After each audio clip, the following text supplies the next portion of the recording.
Social media పోస్టుల కేసులో దర్శకుడు రామ్ గోపాల్ వర్మ పోలీసుల విచారణ ముగిసింది. సుమారు 9 గంటల పాటు వర్మను విచారించారు పోలీసులు. అనంతరం ఒంగోలు రూరల్ పోలీస్ స్టేషన్ నుండి వర్మ తన కారులో వెళ్లిపోయారు. విచారణ అధికారి రూరల్ సిఐ శ్రీకాంత్ ఆర్జీవిని ఎంక్వైరీ చేశారు. వర్మకు చెందిన ఒంగోలు లాయర్ ఎన్ శ్రీనివాస్ సమక్షంలో ఈ ఎంక్వైరీ జరిగింది. కాగా విజయపాల్ పంథాలోనే ఆర్జీవి వ్యవహరించినట్లు తెలుస్తుంది. పోలీసుల విచారణకు ఆయన సహకరించలేదని సమాచారం.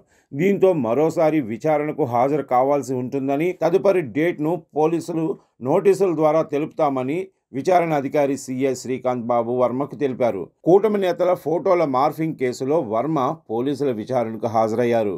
AP CM Chandrababu, deputy CM Pawan Kalyan, మంత్రి నారా లోకేష్ ఫోటోలను మార్ఫింగ్ చేసి సోషల్ మీడియాలో పోస్ట్ చేశారని ఆయనపై కేసు నమోదైంది. ఈ కేసులో విచారణకు రావాల్సిందిగా పోలీసులు నోటీసులు అందించారు.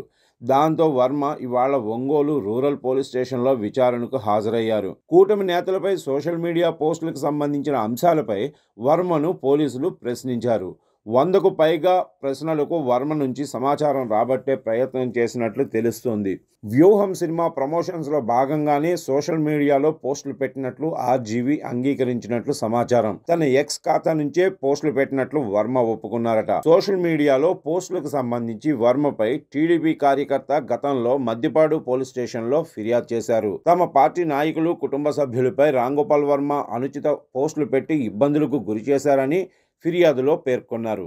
దీంతో మద్దిపాడు పోలీసులు ఆర్జీవిపై 7 సెక్షన్ల కింద కేసు నమోదు చేశారు. విచారణకు హాజరు కావాలని 41A నోటీసులు జారీ చేశారు. తాను సినిమా షూటింగ్స్ లో బిజీగా ఉన్నానని, పోలీసులు సూచించిన డేట్స్ లో వస్తే భారీగా నష్టపోతానంటూ వర్మ తెలిపారు.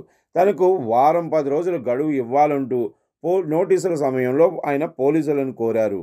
ఆ తర్వాత పోలీసులు నవంబర్ 25న విచారణకు హాజరు కావాలంటూ మరోసారి నోటీసులు ఇచ్చారు. కానీ వర్మ అజ్ఞాతంలోకి వెళ్లిపోయారు. ఆ తర్వాత ఎక్స్ వేదికగా పోలీసులపై పోస్టులు పెట్టారు. పోలీసులు 2 సార్లు అవకాశం కల్పించినా వర్మ విచారణకు హాజరు కాలేదు.